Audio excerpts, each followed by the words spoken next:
أعوذ بالله من الشيطان الرجيم بسم الله الرحمن الرحيم قال المؤلف رحمه الله تعالى ونفعنا به وبعلومه بأسراره في الدارين آمين يا رب العالمين قال الله تعالى في كتابه الكريم وهو أصدق القائلين أعوذ بالله من الشيطان الرجيم بسم الله الرحمن الرحيم. Kalau ini tasik duki tengah-tengah ayat wa ayyuba idnada rabbahu anni massaniyad durru wa anta arhamur rahimin, surat Al-Anbiya ayat 83. Tangriki ingin dikaaken bahwa Nabi Ayub niku berdoa matur dumateng Allah taala anni massaniyad durru wa anta arhamur rahimin. Ya Allah, wahai Tuhanku, sesungguhnya aku ini telah mengenai kepadaku, telah menimpaku sebuah ad-durru, mara bahaya, wa anta arhamur rahimin, sedangkan engkau adalah zat yang paling mengasihinya orang-orang yang paling mengasihi. Kalau ini sampun kula ceritakan kejadian-kejadian yang menimpa terhadap yang namanya Nabi Ayub, yang mana akhir daripada ceritanya tengeriki ingin dikaakan bahwa Nabi Ayub itu di dalam ujiannya sampai di titik di mana tidak satupun manusia mau membersamainya kecuali hanya istrinya yang bernama Siti Rahmah. Siti Rahmah binti Afrosim bin Yusuf bin Yakub. Ini merupakan keturunan atau bahkan istilahnya putune Nabi Yusuf. Digarwane Nabi Ayub niku oleh putune Nabi Yusuf. Nah, sekarang kita melanjutkan lagi. Kapan sih sing jenenge Nabi Ayub ini mengatakan ini anni massaniyad durru wa anta arhamur rahimin. Di dalam satu versi yang ingin saya sebutkan di dalam kitab Imam Fakhruddin Ar-Razi, ngriki niku banyak sekali versi-versi yang disebutkan oleh Al-Imam Fakhruddin Ar-Razi. Ngriki diingin dikaaken ya Allah ya Rabbi ya Karim,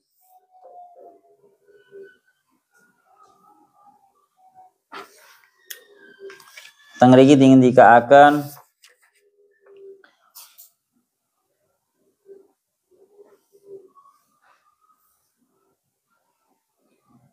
menurut satu pendapat, ngeten nggih bahasane. Menurut satu pendapat, tatkala yang namanya iblis itu telah napa bahasannya mendatangi Nabi Ayub untuk mendatangkan sebuah ujian dengan atas izin Allah melalui segala sektor, melalui dari segala sudut, mulai dari hartanya, iblis kalah, gak berhasil. Kemudian anaknya, iblis juga kalah, gak berhasil. Sedikit berhasil bahasane, tapi Nabi Ayub langsung istighfar. Maranganten gagal lagi, akhirnya yang terakhir yaitu dengan cara langsung mendatangkan sebuah ujian mara bahayanya itu kepada diri dan jasadnya Nabi Ayub. Itu saja Nabi Yakub juga masih mampu untuk bersabar. Sehingga iblis itu pada waktu itu melakukan yang namanya rapat, ya cara bahasa kasar ngomong ngono Pak. Iblis niku napa? Melakukan yang namanya rapat dengan seluruh para bala tentaranya. Aku ndelok Nabi Ayub iki kok tak delok-delok sampai diuji sudah sampai kepada dirinya, jasadnya langsung kok masih mampu bersabar. Kira-kira bagaimana jalan terakhir, alternatif terakhir yang bisa ditempuh sebagai alternatif yang terakhir. Maka ada salah satu jin, ada salah satu ifrit berkata kepada iblis, nyuwun sewu, cara bahasanya ngono ta, nang iblis kan kiai ini ifrit Pak. Kalau saya melihat-lihat, kata salah satu bala tentaranya iblis berkata, kalau saya melihat-lihat, satu-satunya cara yang terakhir untuk meruntuhkan kesabarannya Ayub adalah melalui istrinya. Kenapa? Melalui istrinya. Karena kalau kita membaca, mengetahui yang namanya sejarah mulai dari zaman dahulu, kegagalan itu kebanyakan berawal dari seorang istri. Lihat Nabi Adam, contoh paling pertama sendiri. Nabi Adam itu terprovokasi yang paling kuat itu yo gara-gara istrinya Siti Hawa. Kemudian kalau nggak salah Bal'am bin Ba'ura atau Barseso itu juga terprovokasi ya juga gara-gara lewat istrinya. Jadi banyak sekali dari cerita-cerita sejarah yang mana kegagalan seorang nabi, ya bahasanya bukan kegagalan gitulah, runtuhnya atau terjatuhnya seseorang itu melalui seorang istri. Akhirnya disarankan oleh si Ifrit ini kepada iblis, kelihatannya satu-satunya jalan terakhir sampean harus menggoda terhadap sinten Ayub itu melalui istrinya. Wah, tenan to fasod teng mriki dingendikaken, ya Allah ya Rabbi ya Karim, mulane teng mriki bahasane Ismari to fajtama junudu min aqtaril ardi wa qalu lahu ma khabaruka qala a'yani hadzal abdul ladzi sa'altullaha ayyusallitani alaihi wa ala malihi wa waladihi falam ada' lahu malan wala waladan walam yastad bidzalika illa sabran wa hamdan lillahi ta'ala summa sullitu ala jasadihi ya fataraktuhu mulkan fi kunasatin wa ma yaqrabu illa imra'atuhu wa huwa ma'adzalika la yaftur an dzikri wal hamd. Jadi rapat karo mau pembahasan bala tentaranya iblis iki wis masyaallah wis bener-bener kewalahan ing dalem nggodha sing jenenge Nabi Ayub. Semari kewalahan akhire teng mriki dingendikaken wa huwa ma'adzalika la yaftur an dzikri walhamdulillah. Sing jenenge Nabi Ayub iku tetap tidak pernah untuk patah semangat untuk berzikir dan juga membaca alhamdulillah. Fasta'antu bikum litu'inani alaihi. Saya minta tolong, saya kumpulkan kalian semua di sini. Itu tujuannya satu. Mencari alternatif terakhir yang paling ampuh untuk meruntuhkan yang namanya Nabi Ayub ini kesabarannya gimana. Akhirnya faqala lahu aina makruka aina amaluka alladhi ahlakta bihi mammadha.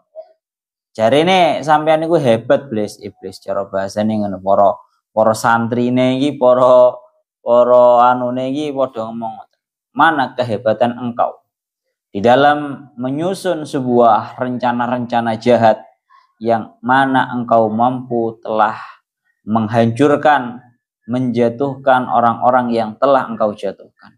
Kok pada kali ini engkau kok wis mari pisan. Akhirnya qala batala dzalika kullu fi Ayub fa asyiru ilayya. Kabeh wis batal nang Nabi Ayub ini. Semua tipu dayaku itu runtuh, kalah tak berhasil untuk Nabi Ayub. Fa asyiru ilayya. Tolong berikan isyarat, tolong berikan yang namanya sebuah pendapat-pendapat dari kalian. Sampai iblis ini njaluk tolong, Pak. Njaluk pendapat nang para bala tentara. Qalu adlaita adama hina akhrajtahu minal jannati min aina ataitahu. Ini yang namanya para para bala tentaranya mulai membisikkan sebuah kejahatan-kejahatan kepada iblis. Iblis cara bahasanya ngoten nggih. Sampean dulu mampu membuat yang namanya Adam itu keluar dari surga. Itu caranya lewat mana? Katanya anak-anaknya. Katanya bala tentaranya. Maka iblis pun menjawab mingki balim ro'atihi. Dari napa? Anak turun dari istrinya. Wis iblis oleh satu cara lagi dibisi bahwa kalau dulu engkau mampu meruntuhkan, menjatuhkan Adam kepada sebuah kesalahan melalui seorang istri. Mongko Nabi Ayub ini satu-satunya orang yang mau mengurusi terhadap Nabi Ayub itu ya istrinya. Ini dilanjutkan. Faqalu hanya qalu fasya'nuka bi ayyubi min qibalim ra'atihi fa innahu la yastati ay ya'siha li'annahu la yaqrabuhu ahadun ghairuha. Para bala tentaranya berkata, Hanif bilang, para bala tentaranya berkata, maka urusanmu dengan Yakub itu satu-satunya jalan alternatifnya adalah istrinya. Karena si Ayub pasti tidak akan berani sama istrinya, karena yang mengurusi terhadap Ayub satu-satunya adalah istrinya tersebut, yaitu Siti Rahmah bin Afrosim bin Yunus. Siti Rahmah binti Afrosim bin Yusuf. Wes, akhirnya jarene iblis ngomong, qala asobtum. Wah, cocok. Tepak, hebat, pinter. Nah, ini iblis pun mendapatkan ide dari bala tentaranya. Akhirnya nopo? Fantolako, iblis sendiri yang berangkat hatta ata imro'atahu, mendatangi terhadap istrinya Nabi Ayub. Seraya yang namanya iblis itu fatamassalaha fi surati rajulin. Iblis berubah wujud menjadi seorang laki-laki. Faqala aina ba'luki ya amatullah. Seraya iblis berkata kepada istrinya Nabi Ayub, wahai amatullah, wahai budak perempuannya Allah, mana suamimu itu? Siti Rahmah pun menjawab, qalat huwa hadza yahukku ruhahu wa taraddada at-tawabu fi jasadi. Ngeri gitu kan?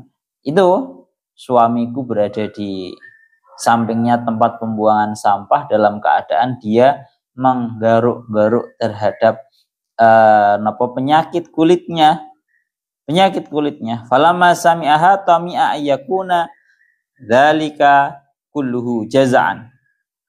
Tatkala mendengarkan hal tersebut, tengeriki yang namanya iblis ingin itu merupakan jalan untuk istrinya itu ngersulo. Bahasa Indonesia ini ngersulo ya apa? Sambat. Bahasanya ngono. Mengeluh. Ya.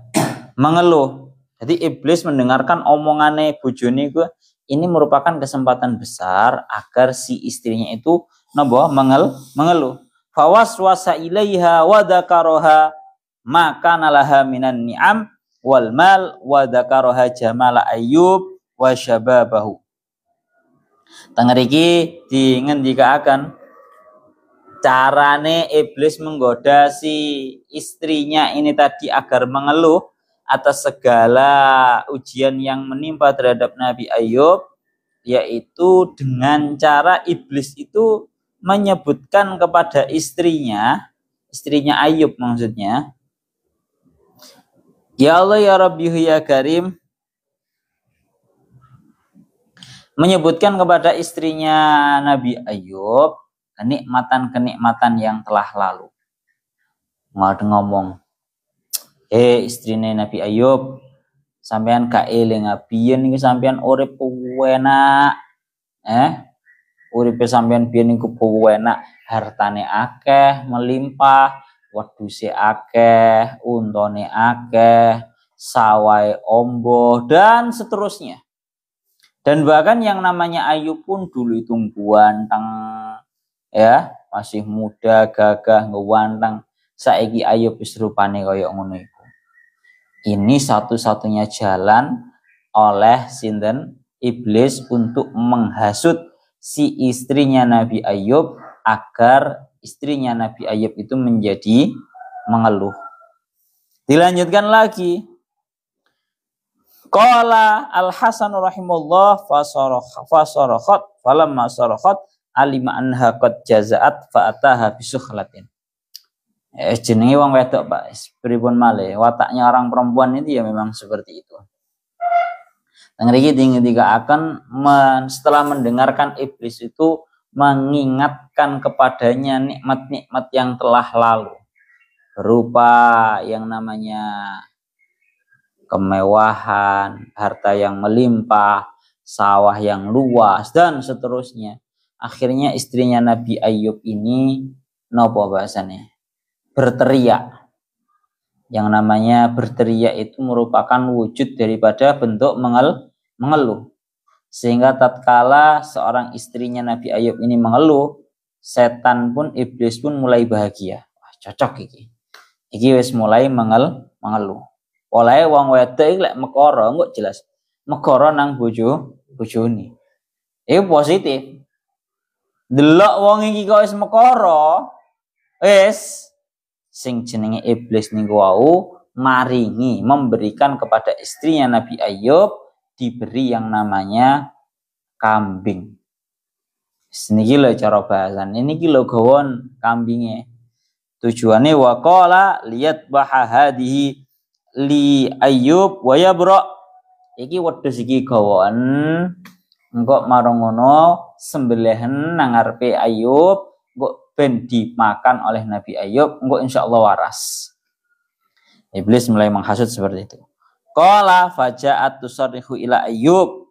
Akhire sing jenenge bojone iki tenan, Pak. Bojone iki mara tenan nang Nabi Ayub seraya berteriak dan mengeluh kepada Nabi Ayub. Jadi mulih nang Nabi Ayub karo nyangking wedhus, karo berteriak, karo mengeluh. Bentuk mengeluhnya, ya Ayub, hatta mata yu'adzibuka rabbuk. Wahai Nabi Ayub, sampai kapan engkau disiksa oleh Tuhanmu seperti ini? Wis toh. Iki mulai bentuk ngersuloi. Bener toh? Salah satu cara untuk meluntuhkan seseorang itu adalah melalui jalan istrinya. Si iblis pun dalam hal ini agak mulai sedikit berhasil untuk meruntuhkan kesabarannya Nabi Ayub melalui istrinya.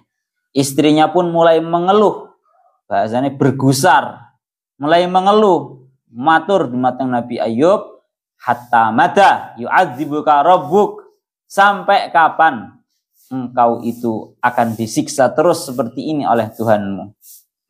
Sanep, Dian. Terus marang dilanjutakan, tidak berhenti di situ. Bentuk ngersulone bojone Nabi Ayub. Beliau melanjutkan, istrinya itu sambat lagi, ala yarhamuk, hendaknya Tuhanmu itu merahmatimu, memberikan kasih sayang kepadamu. Ainal mal, di mana harta kita dulu yang begitu banyak. Ainal masyiyah, di mana harta-harta ternak kami yang dulu banyak.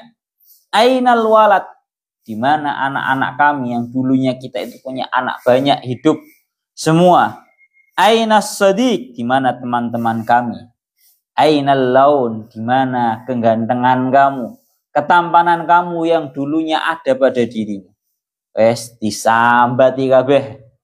Disambatno kabeh karo sing jenenge Siti Rahmah garwane Nabi Ayub, sambat nang Nabi Ayub. Secara bahasa kasar, ora Pak panggah ra penak ngene iki piye to Pak? Karena kebetulan memang Siti Rahmah ini sudah membersamai terhadap Nabi Ayub di dalam kondisi yang seperti ini. Menurut satu pendapat mengatakan 3 tahun, menurut satu pendapat kemarin disebutkan 7 tahun, menurut satu pendapat mengatakan sudah sampai pinten 18 tahun.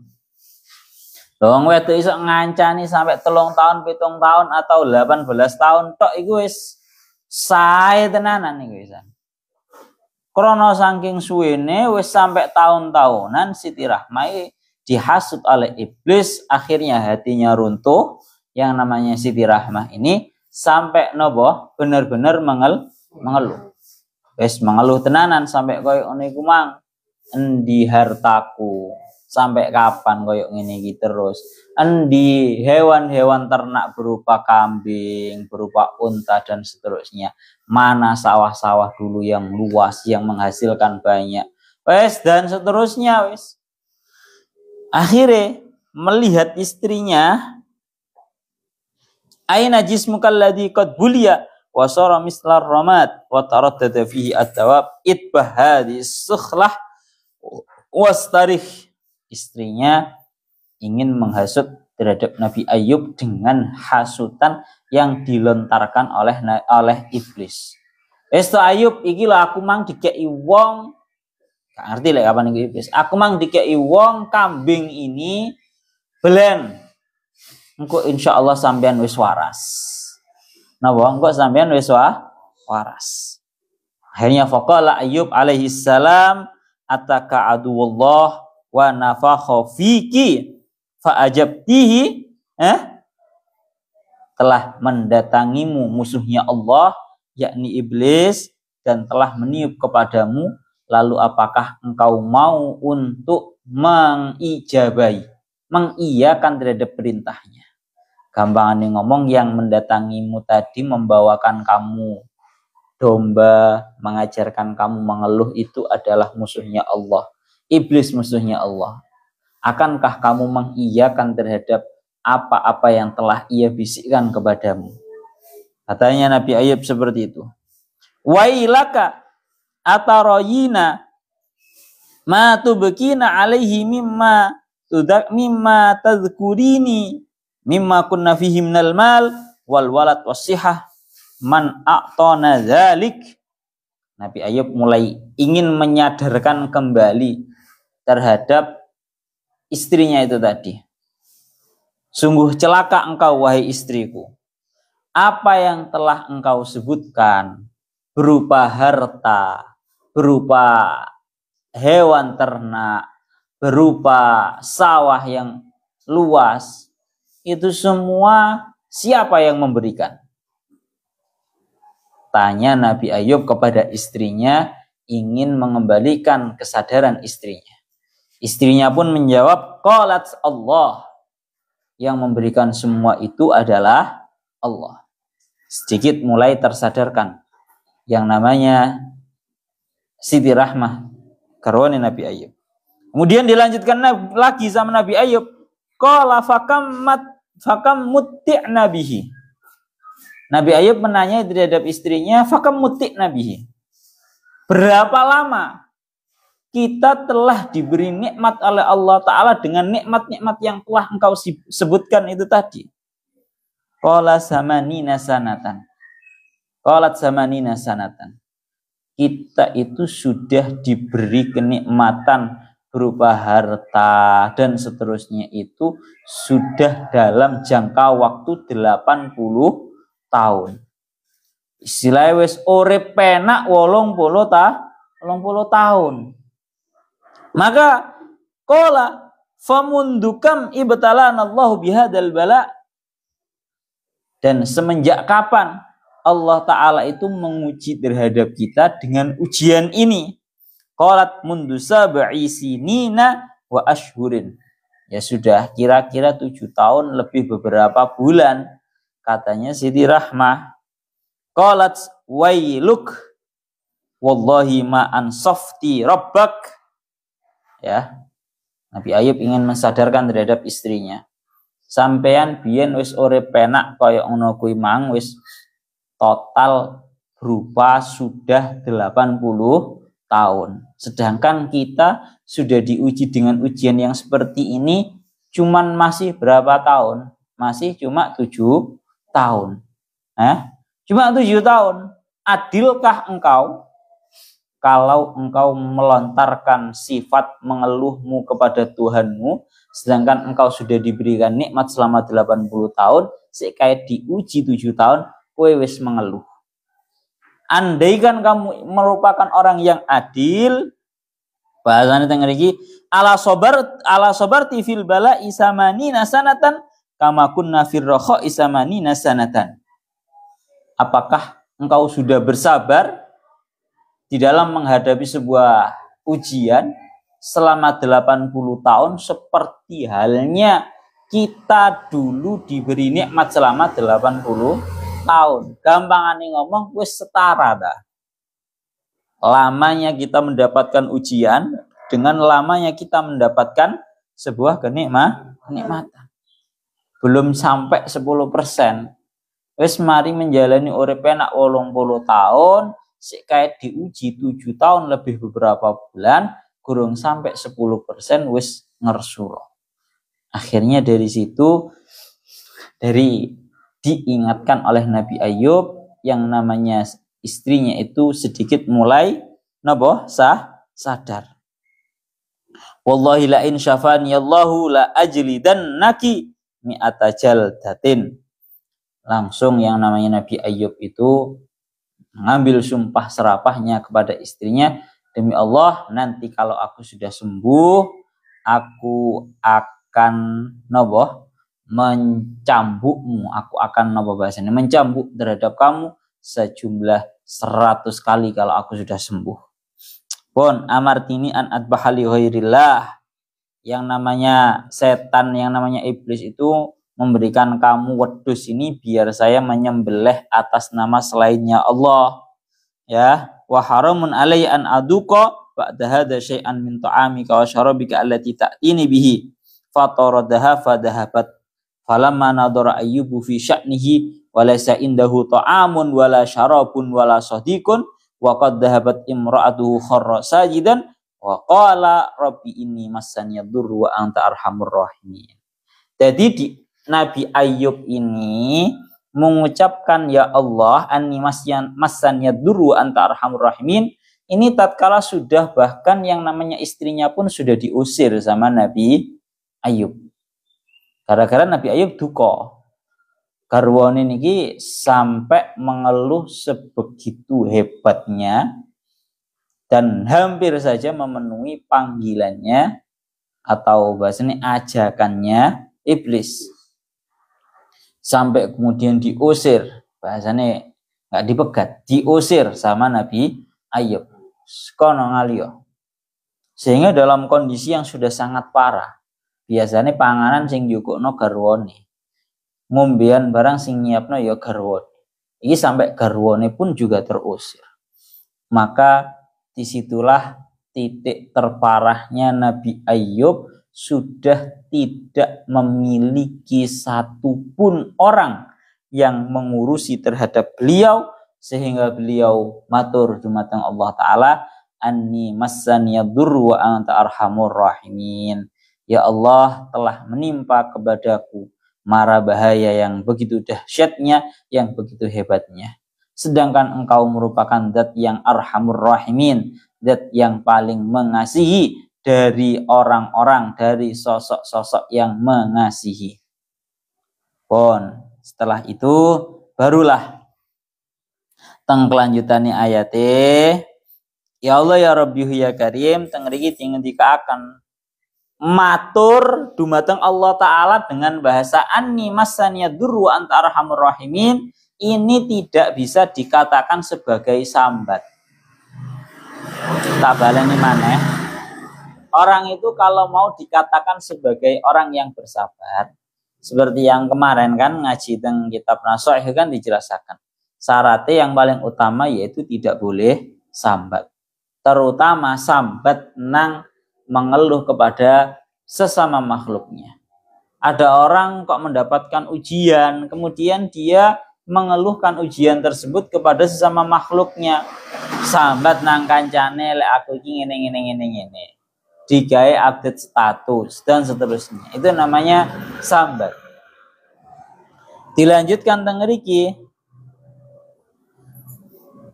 Dah, kata-kata anni massani yadurru an-nadud qasada qalbahu wa lisanahu fa khasya yaftura an dzikri wa la yunafi sabrahu qawluhu anni massani yadurru li annahu syaqwa lil khaliq.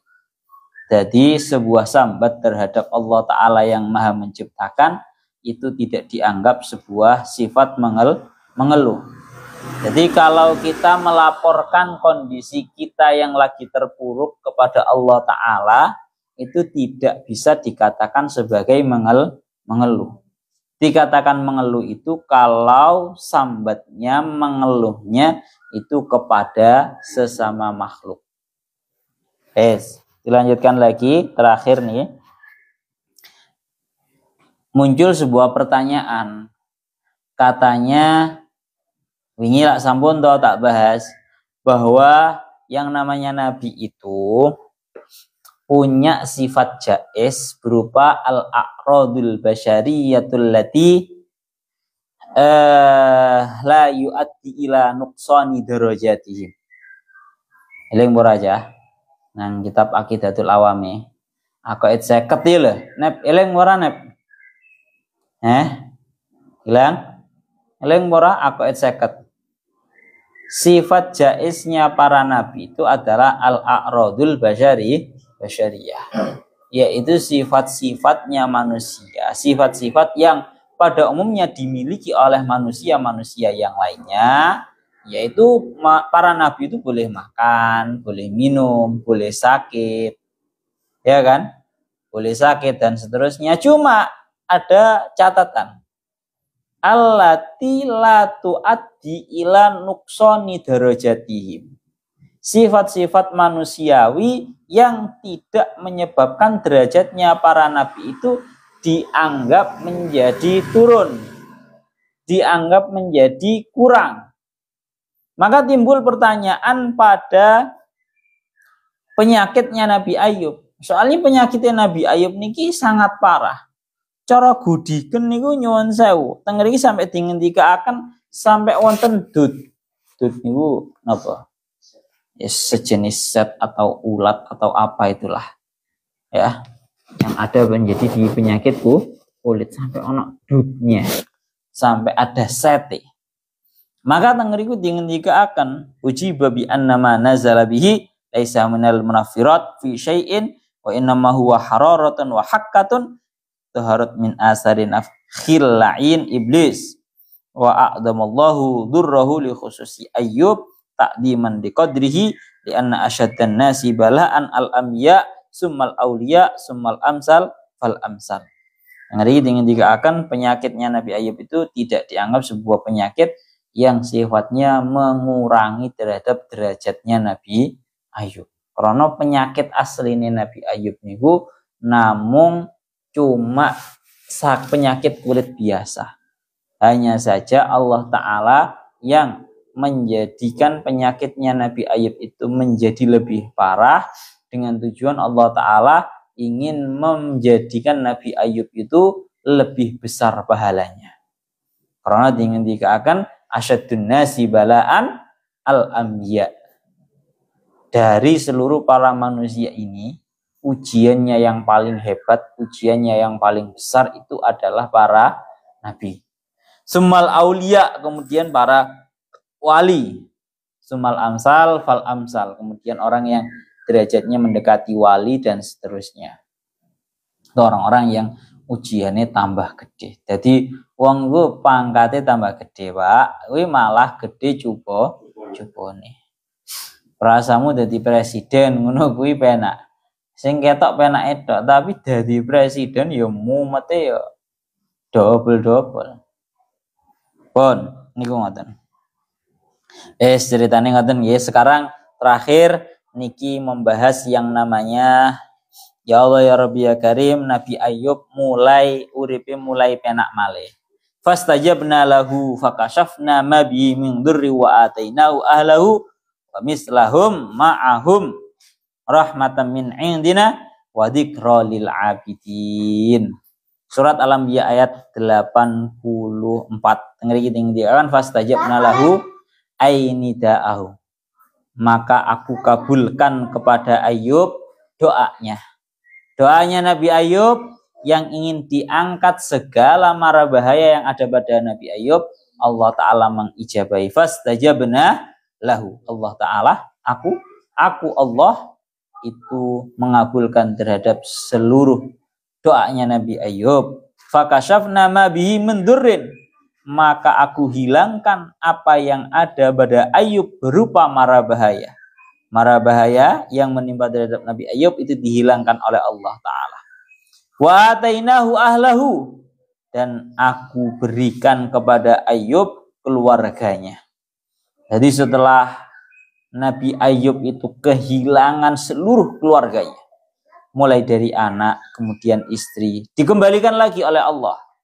Rupane napa? Ai auladahu al-dzukur wal inas bi an uhyu lahu wa kullun minas sinfaini salasun aw sab'un.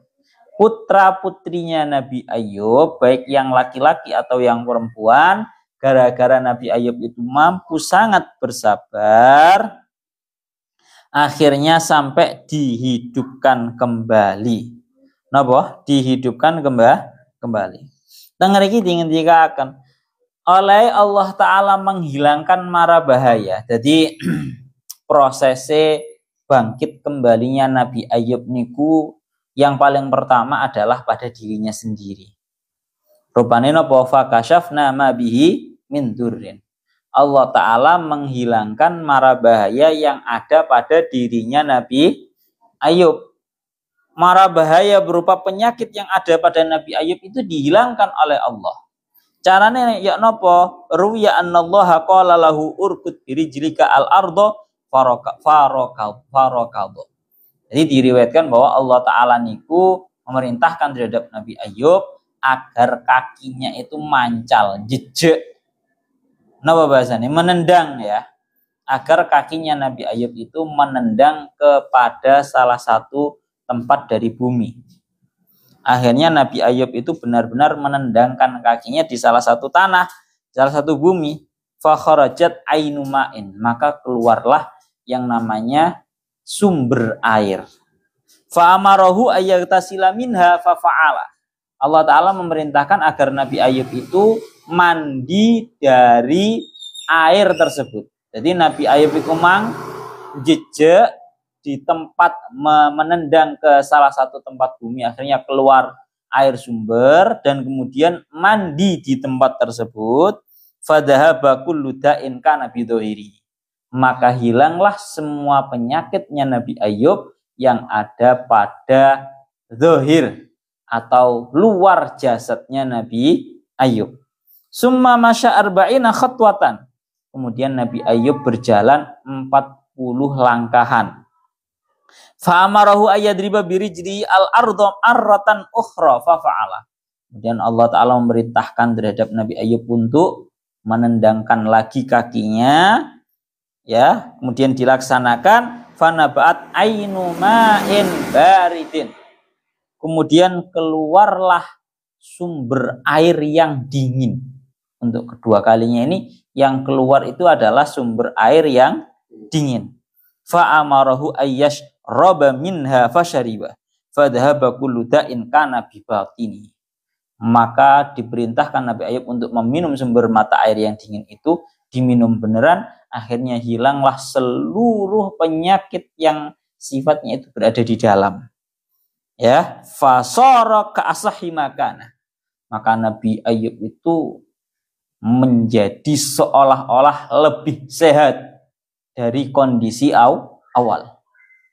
Bahwa makna qaulihi ta'ala, itu maknanya dawuhnya Allah Ta'ala dalam surat Shad, urkut birijlika hadza mughtasalun baridu wa syarab.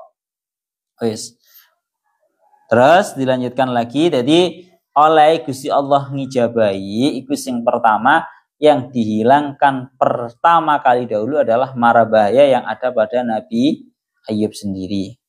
Yang kedua, wa atainahu ahlahu, mulai kembali lagi yang namanya Nabi Ayub niku dikembalikan kepada Nabi Ayub seluruh anggota keluarganya, terutama adalah putra-putrinya.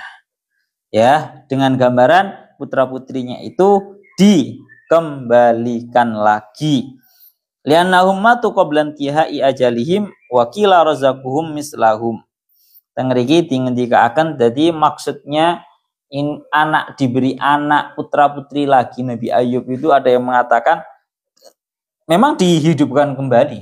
Jadi memang coro anak biyen niku sing mati dalam keadaan oleh iblis telah dihancurkan dengan cara dibalikkan rumah dan kerajaannya Nabi Ayub itu sampai parah meninggalnya.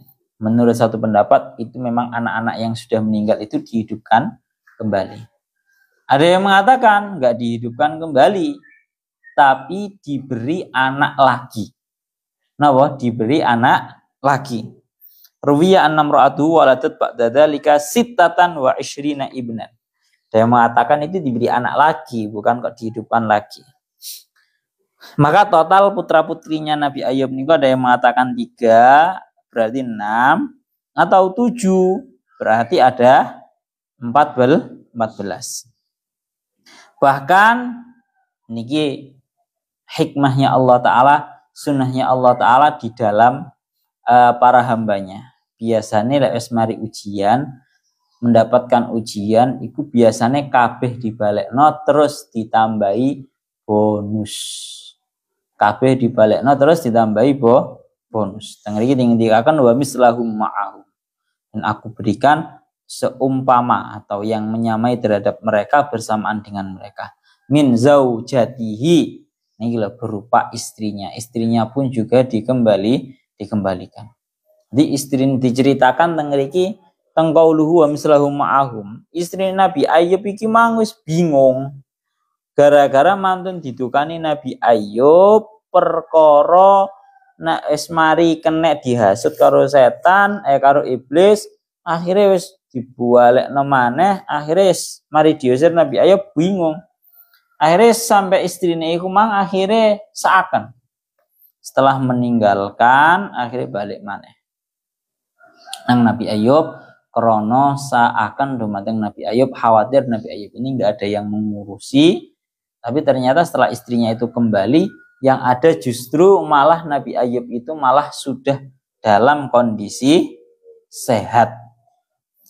Bahkan tengeriki dingin tiga akan wazida fi syababiha.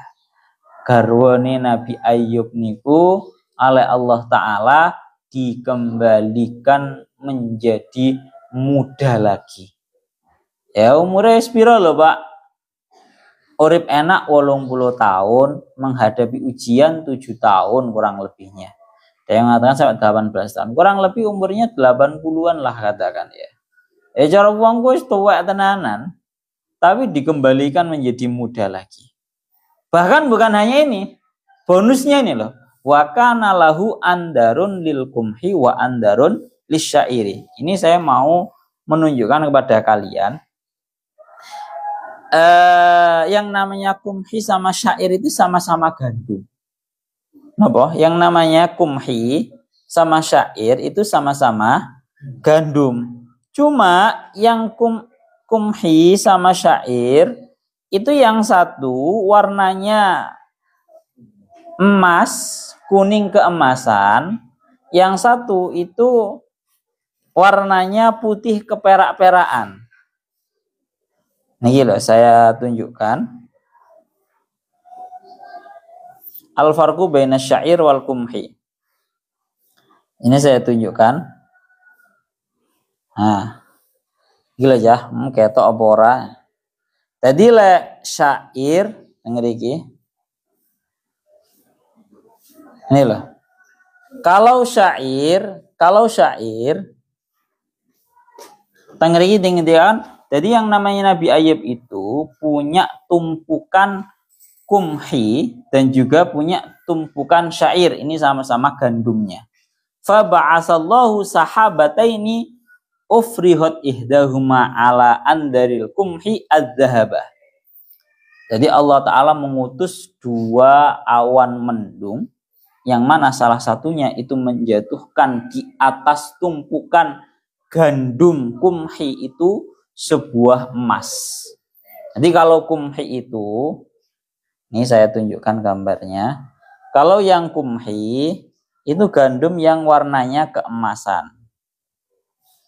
Kalau yang syair itu gandum yang warnanya keperak-perakan.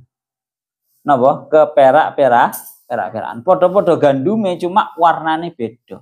Cara Indonesia iki anu lho Pak. Cara Indonesia iki beras itu kan macamnya kan ya akeh. Ana beras putih, ana beras merah.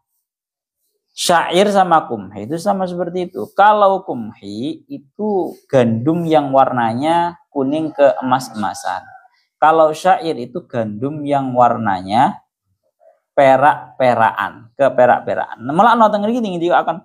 Jadi Nabi Ayub niku enggak ada dua tumpukan yang terbuat dari apa? Yang tumpuan dari gandum kumhi dan juga gandum syair.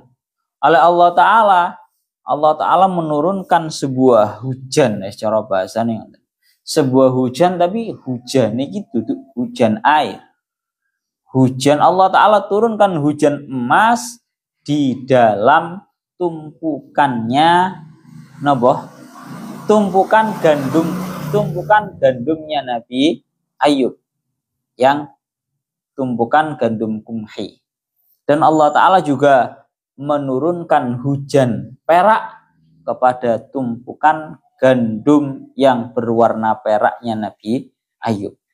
Sampean lihat sendiri tengah ikut yang dikatakan. Jadi limunasabatihi lau fil humrah kada yuqalu fi ma ba'dahu. Jadi Nabi Ayub niku tengah ikut yang dikatakan dadi sugih maneh, Pak. Napa dadi sugih maneh? Awake dibalekno sehat, keluargane dibalekno maneh, bojone dibalekno nom. Terus marang wonten terakhir yaitu diberi harta yang melimpah lagi, rupane napa? Tumpukan gandum emas, tumpukan gandum yang berwarna emas itu oleh Allah Ta'ala dihujani. Napa? Dihujani hatta fadhu. Dihujani emas oleh Allah Ta'ala sampai amber. Begitu juga tumpukan gandum yang berwarna perak itu dihujani perak oleh Allah Ta'ala sampai amber. Nabi Ayub sontak langsung napa? Sugih balik sugih maneh. Ana kula ora cerita dari awal. Yes, uripe menungsa iki ya wis kaya ngene iki. Mari pena pasti ada waktu-waktu di mana seseorang itu menghadapi musim-musim sulit, musim-musim cobaan, marno hingga akhirnya balik penak maneh. Ya niku ngoten wis gak dawa-dawa. Itu semua dilakukan oleh Allah Ta'ala. Tujuannya adalah satu, rahmatan min indina, sebagai rahmat dari sisiku Allah, wa dzikra lil abidin, dan sebagai pengingat bagi para hamba-hambanya yang ahli ibadah. Bon, alasannya apa? Liyasbiru fayusabu, agar mereka semua itu bersabar dan mendapatkan pahala. Jadi urusan menghadapi ujian, cobaan itu urusan hati. Kalau kita hati lapang, itu Pak, pena ujiannya sebesar apapun nggak akan begitu berpengaruh kepada kita. Semono sak wali elek atine awake dhewe ku gak toto, masih kondisine awak dhewe ku segalanya punya, itu Pak gak penak. Paham ya? Jadi semuanya itu berawal dari hati. Pun ngoten mawon. Wa Ismail wa Idris wa Dal Kifli kullum minas sabirin ilahuna wallahu a'lam bissawab.